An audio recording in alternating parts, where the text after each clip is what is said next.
Hello everyone. ಬನ್ನಿ ಇವತ್ತು ನಾನು ನಿಮಗೆ ನಿಮ್ಮ ಮನೇಲಿ ಏನಾದರೂ ಮಕ್ಕಳಿಗೆ ಲಂಚ್ ಬಾಕ್ಸಿಗೆ ಏನಾದರೂ ಪ್ರಿಪೇರ್ ಮಾಡಬೇಕು ಅಂದರೆ ಅಥವಾ ಮಾರ್ನಿಂಗ್ ಬ್ರೇಕ್ಫಾಸ್ಟ್ ಮಾಡಬೇಕು ಅಂದರೆ ಈ ಥರ ನೀವು ಹೆಲ್ದಿಯಾದಂತಹ ಮೆಂತೆ ಪರೋಟ ಹಾಗೂ ಸಿಂಪಲಾಗಿ ಆಲೂ ಫ್ರೈನ ಹೇಗೆ ಮಾಡೋದಂತ ತೋರಿಸ್ಕೊಡ್ತಾ ಹೋಗ್ತೀನಿ.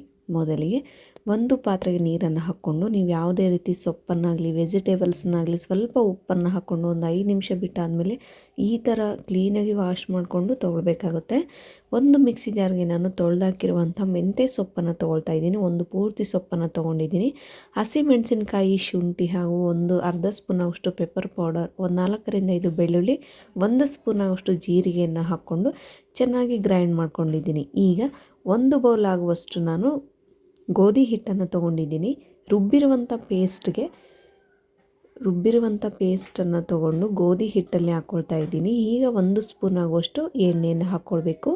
ನೀವು ಯಾವುದೇ ರೀತಿಯ ನೀರನ್ನು ಹಾಕಲಿಕ್ಕೆ ಹೋಗಬೇಡಿ. ಸಿಂಪಲ್ಲಾಗಿ ನಾವು ಗ್ರೈಂಡ್ ಮಾಡಿರುವಂಥ ಪೇಸ್ಟನ್ನೇ ಹಾಕಿ ಚೆನ್ನಾಗಿ ನಾದ್ಕೊಳ್ಬೇಕಾಗುತ್ತೆ.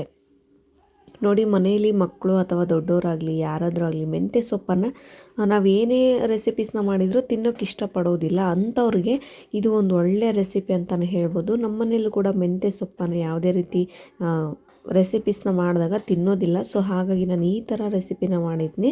ತುಂಬ ಚೆನ್ನಾಗಿರುತ್ತೆ. ಹೆಲ್ತ್ಗೂ ಕೂಡ ಮೆಂತ್ಯ ಸೊಪ್ಪನ್ನು ಸೇವಿಸೋದ್ರಿಂದ ತುಂಬಾ ಬೆನಿಫಿಟ್ಸ್ ಇದೆ. ಈ ಥರ ನೀವು ಸ್ವಲ್ಪನೇ ಪೇಸ್ಟನ್ನು ಹಾಕ್ಕೊಂಡು ಚೆನ್ನಾಗಿ ಚಪಾತಿ ಹಿಟ್ಟನ್ನು ಯಾವ ರೀತಿ ನಾದ್ಕೊಳ್ತೀರೋ ಸೇಮ್ ತುಂಬ ಸಾಫ್ಟಾಗಿ, ಇದು ನೋಡಿ ಎಷ್ಟು ಸಾಫ್ಟಾಗಿದೆ ಅಂತ, ಇದೇ ಥರ ನೀವು ಕೂಡ ನಾದ್ಕೊಳ್ಬೇಕು. ನೋಡಿ, ಈಗ ನಾನು ಕನಿಷ್ಠ ಅಂದರೆ 1 ಅವರ್ ಆಗಲಿ ಈ ಹಿಟ್ಟನ್ನು ಚೆನ್ನಾಗಿ ನೆನೆಸ್ಕೊಳ್ಳೋಕ್ಕೆ ಇಟ್ಟಿದ್ದೀನಿ. 1 ಅವರ್ ಆದಮೇಲೆ ನಾನು ಹಿಟ್ಟನ್ನು ತೆಗೆದು ಚೆನ್ನಾಗಿ ಇನ್ನೊಂದು 2-3 ಸಲ ನಾದ್ಕೊಳ್ಬೇಕು. ನಾದ್ಕೊಂಡು ನಿಮಗೆ ಯಾವ ಸೈಜಲ್ಲಿ ಬೇಕೋ ಆ ಸೈಜಲ್ಲಿ ನೀವು ಚಪಾತಿಯನ್ನು ಅಥವಾ ಪರೋಟಗಳನ್ನು ಮಾಡ್ಕೊಳ್ಬೋದು. ತುಂಬ ತೆಳುವಾಗಿ ಮಾಡಬೇಡಿ. ಒಂದು 10-15 ನಿಮಿಷ ಆದಮೇಲೆ ಅದೆಲ್ಲ ಕ್ರಿಸ್ಪಿಯಾಗಿರುತ್ತೆ ಅದೇ ಥರ. ಸೊ ಸ್ವಲ್ಪ ದಪ್ಪ ಉಂಡೆಯನ್ನು ತೊಗೊಳ್ಳಿ. ಸಾಫ್ಟಾಗಿದ್ದರೆ ಮಧ್ಯಾಹ್ನ ನೈಟ್ ಆಗಲಿ ಇಟ್ಕೊಂಡು ಕೂಡ ನೀವು ಊಟ ಮಾಡ್ಬೋದು. ಸೊ ನಾನು ಆ ಹಿಟ್ಟಲ್ಲಿ 4 ಭಾಗ ಮಾಡಿಕೊಂಡು 4 ಉಂಡೆಯನ್ನು ಈ ರೀತಿ ಮಾಡ್ಕೊಳ್ತಾ ಇದ್ದೀನಿ. ನೀವು ಯಾವುದೇ ರೆಸಿಪೀಸ್ನ ಮಾಡುವಾಗಲಿ ಹಿಟ್ಟನ್ನು ಎಷ್ಟು ಚೆನ್ನಾಗಿ ಅದಕ್ಕೆ ಟೈಮ್ ಕೊಟ್ಟು ನಾದ್ಕೊಳ್ತೀರೋ ಅಷ್ಟು ಸಾಫ್ಟಾಗಿ ನಿಮಗೆ ಪೂರಿ ಆಗಿರ್ಬೋದು, ಚಪಾತಿ ಆಗಿರ್ಬೋದು, ಪರೋಟ ಆಗಿರ್ಬೋದು ಅಷ್ಟು ಚೆನ್ನಾಗಿ ಬರುತ್ತೆ. ನೀವು ಎಣ್ಣೆಯನ್ನು ಹಾಕಿ ಲತ್ತಿಸ್ಕೋ ಅವಶ್ಯಕತೆ ಇಲ್ಲ. ಸ್ವಲ್ಪ ಹಿಟ್ಟನ್ನು ಹಾಕಿ, ಜಾಸ್ತಿ ಹಿಟ್ಟೇನಾದರೂ ಹಾಕಿದರೆ ಅದು ಪರೋಟ ಎಲ್ಲ ಹಿಟ್ಟಿಟ್ಟಾಗ್ಬಿಡುತ್ತೆ. ಸೊ ಹಾಗಾಗಿ ಸಿಂಪಲಾಗಿ ಈ ಥರ ಮೆಂತ್ಯ ಪರೋಟನ ಮಾಡಿ ನೋಡಿ, ಸೂಪರಾಗಿರುತ್ತೆ. ಸೇಮ್ ಆ್ಯಸ್ ಇಟ್ ಇಸ್ ಚಪಾತಿನ ಯಾವ ಥರ ಮಾಡ್ತೀರೋ ಅದೇ ಥರ ನಾನು ನೀರನ್ನು ಹಾಕದೆ ಕೇವಲ ಮೆಂತ್ಯ ಸೊಪ್ಪಿನಿಂದ ಮಾಡ್ತಾಯಿದ್ದೀನಿ. ನೋಡಿ, ಈ ಥರ ಚೆನ್ನಾಗಿ ಒಂದೇ ಶೇಪ್ನಲ್ಲಿರಬೇಕು. ತೀರ ತೆಳುವಾಗಿ ಕೂಡ ಬೇಡ, ತೀರ ದಪ್ಪನೂ ಕೂಡ ಬೇಡ. ನೋಡಿ, ಈ ಥರ ನಿಜವಾಗ್ಲೂ ಟೇಸ್ಟ್ ಮಾತ್ರ ಸೂಪರಾಗಿರುತ್ತೆ. ಇದೇ ಥರ ಉಳಿದ ಚಪಾತಿಗಳನ್ನು ಕೂಡ ನಾದ್ಕೊಳ್ಬೇಕು. ಹೀಗೆ ಒಂದು ತವಾಗೆ ತುಪ್ಪವನ್ನು ಹಾಕಿ ನಾನು ಸ್ಪ್ರೆಡ್ ಮಾಡ್ತಾಯಿದ್ದೀನಿ. ನೀವು ಆಯಿಲ್ ಬೇಕಿದ್ರೆ ಹಾಕ್ಕೊಳ್ಬೋದು, ಬಟ್ ಮಕ್ಕಳಿಗೆ ತುಪ್ಪವನ್ನು ಹಾಕಿ ಈ ಥರ ಮಾಡಿಕೊಡೋದ್ರಿಂದ ತುಂಬ ಚೆನ್ನಾಗಿರುತ್ತೆ ತಿನ್ನುವಾಗ. ಕೆಳಗಡೆ ತುಪ್ಪವನ್ನು ಹಾಕಿ ಈ ಪರೋಟನ ಹಾಕಿದ್ದೀನಿ. ಮೇಲೆ ಕೂಡ ಸೇಮ್ ಅದೇ ಥರ ತುಪ್ಪವನ್ನು ಸ್ಪ್ರೆಡ್ ಮಾಡಿ ಗ್ಯಾಸನ್ನು ಮೀಡಿಯಮ್ ಫ್ಲೇಮ್ನಲ್ಲಿ ಇಟ್ಕೊಂಡು ಚೆನ್ನಾಗಿ ಬೇಯಿಸ್ಕೊಳ್ಳಿ. ಜಾಸ್ತಿ ಕ್ರಿಸ್ಪಿ ಆಗೋ ಥರ ಬೇಯಿಸಬೇಡಿ, ಸಿಂಪಲಾಗಿ ಬೇಯಿಸ್ಕೊಳ್ಳಿ. ನೋಡಿ, ತುಂಬಾ ಹೆಲ್ದಿಯಾದಂತಹ ಒಂದು ಮೆಂತ್ಯ ಪರೋಟ ಅಂತಲೇ ಹೇಳ್ಬೋದು. ಈಗ ಇದನ್ನು ಸೈಡಲ್ಲಿಡಿ. ಬನ್ನಿ ನೋಡೋಣ ಆಲೂ ಫ್ರೈ ಹೇಗೆ ಮಾಡೋದಂತ ತೋರಿಸ್ತಾ ಹೋಗ್ತೀನಿ. ನಾನು ಪೊಟ್ಯಾಟೊನ ಚೆನ್ನಾಗಿ ನೀರಲ್ಲಿ ಕುದಿಸಿದ್ದೀನಿ. ಈ ಥರ 1ರಲ್ಲಿ 2 ಪೀಸ್ ಮಾಡಿಕೊಂಡು ಚೆನ್ನಾಗಿ ಕಟ್ ಮಾಡ್ಕೊಳ್ತಾ ಇದ್ದೀನಿ. ಸಾಧ್ಯವಾದಷ್ಟು ನೀವು ಸ್ವಲ್ಪ ದೊಡ್ಡ ಪೀಸನ್ನೇ ಮಾಡ್ಕೊಳ್ಳಿ. ಯಾಕೆ ಅಂದರೆ ಚಿಕ್ಕದಾಗಿ ಏನಾದರೂ ಮಾಡಿಕೊಂಡ್ರೆ ನೀವು ಫ್ರೈ ಮಾಡುವಾಗ ಸ್ಮ್ಯಾಶ್ ಆಗಿಬಿಡುತ್ತೆ. ಸೊ ಹಾಗಾಗಿ ನಾನು ಸ್ವಲ್ಪ ದೊಡ್ಡ ಸೈಜ್ ಇರುವಂತಹ ಪೊಟ್ಯಾಟೊನೇ ಕಟ್ ಮಾಡ್ಕೊಳ್ತಾ ಇದ್ದೀನಿ. ನೋಡಿ, ಇಲ್ಲ ನಾವು ಮೊದಲಿಗೆ ಕುದಿಸಲ್ಲ ಅನ್ನೋರು ಡೈರೆಕ್ಟಾಗಿ ಫ್ರೈನಲ್ಲಿ ಕೂಡ ಮಾಡಿಕೊಂಡು 1 ಗ್ಲಾಸ್ ನೀರನ್ನು ಹಾಕ್ಕೊಂಡು ಕೂಡ ಮಾಡ್ಬೋದು. ನಾನು ಯಾವುದೇ ರೀತಿ ನೀರನ್ನು ಆ್ಯಡ್ ಮಾಡದೆ ಸಿಂಪಲಾಗಿ ಫ್ರೈನ ಮಾಡ್ತಾಯಿದ್ದೀನಿ. ಚಪಾತಿ ಜೊತೆನೋ ನೀವು ಈ ಥರ ದೋಸೆ ಜೊತೆನೋ ಈ ಥರ ಫ್ರೈ ಮಾಡ್ಕೊಳ್ಬೋದು. ಟೇಸ್ಟ್ ಮಾತ್ರ ಸೂಪರಾಗಿರುತ್ತೆ. ಇದೇ ರೀತಿ ಎಲ್ಲ ಆಲೂಗಡ್ಡೆನ ಕಟ್ ಮಾಡಿಕೊಂಡು ಈಗ ಸೈಡಲ್ಲಿಡಿ. ಈಗ ಒಂದು ಪ್ಯಾನ್ಗೆ ನಾನು ಎಣ್ಣೆಯನ್ನು ಹಾಕ್ಕೊಳ್ತಾ ಇದ್ದೀನಿ. ಎಣ್ಣೆ ಬಿಸಿಯಾದ ನಂತರ 1 ಸ್ಪೂನ್ ಆಗುವಷ್ಟು ಸೋಂಪು ಕಾಳು ಹಾಗೂ 1 ಪಲಾವ್ ಎಲೆ, ಸ್ವಲ್ಪ ಹಸಿ ಕರಿಬೇವನ್ನು ಹಾಕ್ಕೊಂಡು ಜೀರಿಗೆ, ಸಾಸಿವೆ, ಸಿಂಪಲ್ಲಾಗಿ ಒಂದೇ ಹಸಿಮೆಣಸಿನ್ಕಾಯಿನ 4 ಪೀಸಾಗಿ ಮಾಡ್ಕೊಂಡು ಹಾಕ್ಕೊಳ್ತಾ ಇದ್ದೀನಿ. ಯಾಕೆಂದರೆ ಸ್ವಲ್ಪ ಹಸಿಮೆಣಸಿನ್ಕಾಯಿ ಖಾರ ಇರೋದ್ರಿಂದ ಮಕ್ಕಳು ಜಾಸ್ತಿ ಖಾರ ಆದರೆ ಊಟ ಮಾಡಲ್ಲ ಅನ್ನೋ ಒಂದೇ ಕಾರಣಕ್ಕೆ ಒಂದು ಹಸಿಮೆಣಸಿನ್ಕಾಯಿನ ಹಾಕ್ಕೊಂಡಿದ್ದೀನಿ.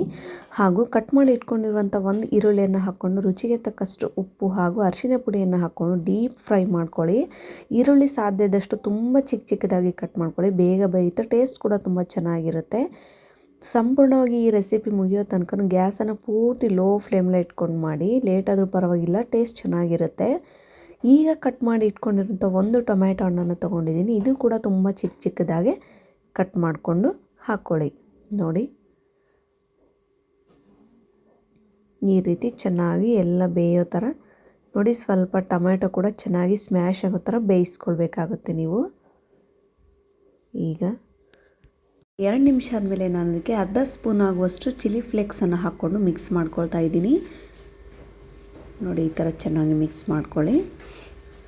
ಟೊಮೆಟೊ ಬೇಗ ಬೇಯಲಿಲ್ಲ ಅಂದರೆ ನೀವು ಒಂದು 2ರಿಂದ 3 ಸ್ಪೂನ್ ಆಗುವಷ್ಟು ಅಷ್ಟೇ ನೀರನ್ನು ಹಾಕ್ಕೊಳ್ಬೇಕಾಗುತ್ತೆ. ಯಾಕೆಂದರೆ ನಾನು ನೀರನ್ನು ಹಾಕದೆ ಮಾಡಬೇಕು.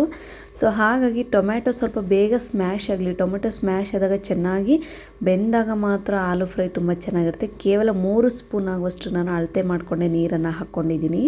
ನೋಡಿ, ಸ್ವಲ್ಪ ಟೊಮ್ಯಾಟೊ ಸ್ಮ್ಯಾಶ್ ಆಗೋವರೆಗೂ ಅಷ್ಟು ನೀರನ್ನು ಹಾಕ್ಕೊಳ್ಳಿ, ಜಾಸ್ತಿ ನೀರನ್ನು ಆ್ಯಡ್ ಮಾಡಲಿಕ್ಕೆ ಹೋಗಬೇಡಿ. ನೋಡಿ, ಈ ಥರ ಟೊಮ್ಯಾಟೊ, ಈರುಳ್ಳಿ ಎಲ್ಲ ವೆಜಿಟೇಬಲ್ಸು ತುಂಬ ಚೆನ್ನಾಗಿ ಬೆಂದಿದೆ. ನೋಡಿ,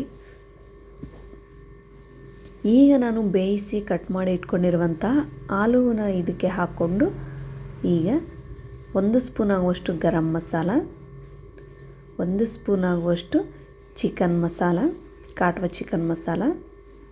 ನೋಡಿ, ಈಗ ಸ್ವಲ್ಪ ಕೊತ್ತಂಬರಿ ಸೊಪ್ಪನ್ನು ಹಾಕ್ಕೊಂಡು ಮಿಕ್ಸ್ ಮಾಡ್ಕೊಳ್ಳಿ. ನಿಮಗೆ ಗರಂ ಮಸಾಲೆ ಇಲ್ಲ, ಸ್ವಲ್ಪ ನಮಗೆ ಮಸಾಲೆ ಊಟ ಮಾಡಲ್ಲ ಅನ್ನೋರು ಗರಂ ಮಸಾಲ ಹಾಕಬೇಕು. ಚಿಕನ್ ಕಾಟುವ ಮಸಾಲ ಕೂಡ ನೀವು ಮಿಕ್ಸ್ ಮಾಡ್ಕೊಳ್ಳದೆ ಇರ್ಬೋದು, ಅದನ್ನು ಕೂಡ ನೀವು ಸ್ಕಿಪ್ ಮಾಡ್ಬೋದು. ನೋಡಿ, ಕೇವಲ ಗರಂ ಮಸಾಲ ಒಂದೇ ಹಾಕಿ ಕೂಡ ನೀವು ಫ್ರೈ ಮಾಡ್ಕೊಳ್ಬೋದು. ಈ ಫ್ರೈ ಮಾತ್ರ ಅಲ್ಟಿಮೇಟ್ ಆಗಿರುತ್ತೆ, ಟೇಸ್ಟ್ ಮಾತ್ರ. ನೋಡಿ, ಪೂರಿ ಜೊತೆನೋ ಅಥವಾ ದೋಸೆ ಜೊತೆನೋ, ಚಪಾತಿ ಜೊತೆನೋ, ಪರೋಟ ಜೊತೆನೋ ಒಳ್ಳೆ ಕಾಂಬಿನೇಷನ್ ಅಂತಲೇ ಹೇಳ್ಬೋದು. ನಮಗೆ ಈ ಥರ ಪೀಸಾಗಿರೋ ಆಲೂಗಡ್ಡೆ ಊಟ ಮಾಡಲ್ಲ ಅನ್ನೋರು ಸ್ಮ್ಯಾಶ್ ಕೂಡ ಮಾಡಿಕೊಂಡು ನೀವು ಪಲ್ಯ ಥರನೂ ಮಾಡ್ಕೊಳ್ಬೋದು, ಅದು ಕೂಡ ಚೆನ್ನಾಗಿರುತ್ತೆ. ನೋಡಿ, ಸೂಪರಾಗಿ ಟೇಸ್ಟಿಯಾಗಿ ಯಮ್ಮಿಯಾಗಿ ಆಲೂ ಫ್ರೈ ರೆಡಿಯಾಗಿದೆ. ಮೆಂತ್ಯ ಪರೋಟ ಜೊತೆ ಇದು ಒಂದು ಒಳ್ಳೆ ಕಾಂಬಿನೇಷನ್ ಅಂತಲೇ ಹೇಳ್ಬೋದು. ಬೇಕಿದ್ದರೆ ನೀವು ಇದರಲ್ಲಿ ಪಾಲಕ್ ಸೊಪ್ಪು ಕೂಡ ಹಾಕ್ಕೊಂಡು ಮಾಡ್ಕೊಳ್ಬೋದು. ನೆಕ್ಸ್ಟ್ ಟೈಮ್ ನಾನು ನಿಮಗೆ ಆ ರೆಸಿಪಿ ತೋರಿಸ್ತೀನಿ. ಸೊ ಅದು ಕೂಡ ಹೆಲ್ತ್ಗೆ ತುಂಬಾ ಒಳ್ಳೆಯದು, ಸೂಪರಾಗಿರುತ್ತೆ ಆ ರೆಸಿಪಿ ಕೂಡ. ಈಗ 1-2 ನಿಮಿಷ ಆದಮೇಲೆ ಚೆನ್ನಾಗಿ ಹಸಿ ಸ್ಮೆಲ್ ಹೋದ್ಮೇಲೆ ಸ್ವಲ್ಪ ಕಸೂರಿ ಮೆಂತ್ಯನ ಹಾಕ್ಕೊಂಡು ಗ್ಯಾಸನ್ನು ಆಫ್ ಮಾಡಿಕೊಂಡು 1 ಟೈಮ್ ಮಿಕ್ಸ್ ಮಾಡ್ಕೊಳ್ಳಿ ಅಷ್ಟೇ. ನೋಡಿ, ಈ ಥರ ಒಂದೇ ಟೈಮ್ ಮಿಕ್ಸ್ ಮಾಡಿಕೊಂಡ್ರೆ ಸಾಕು. ಟೇಸ್ಟಿಯಾದಂಥ ಸಿಂಪಲ್ ಆಗಿ ಕ್ವಿಕ್ಕಾಗಿ ಮಾಡುವಂಥ ಸಿಂಪಲ್ ಟೇಸ್ಟಿ ಆಲೂ ಫ್ರೈ ರೆಡಿ. ಈಗ ಮೆಂತ್ಯ ಪರೋಟ ಜೊತೆ ನಾನು ನಿಮಗೆ ತೋರಿಸ್ತಾ ಇದ್ದೀನಿ. ಮೆಂತ್ಯ ಪರೋಟ ಕೂಡ ತುಂಬಾ ಸಾಫ್ಟಾಗಿ ಆಗಿತ್ತು, ಸೂಪರಾಗಿ ಬಂದಿತ್ತು. ಖಂಡಿತವಾಗ್ಲೂ ನೀವು ಕೂಡ ಒಂದು ಸಲ ಟ್ರೈ ಮಾಡಿ, ಹೇಗಿತ್ತು ಅಂತ ನನಗೆ ತಿಳಿಸಿ. Thank you.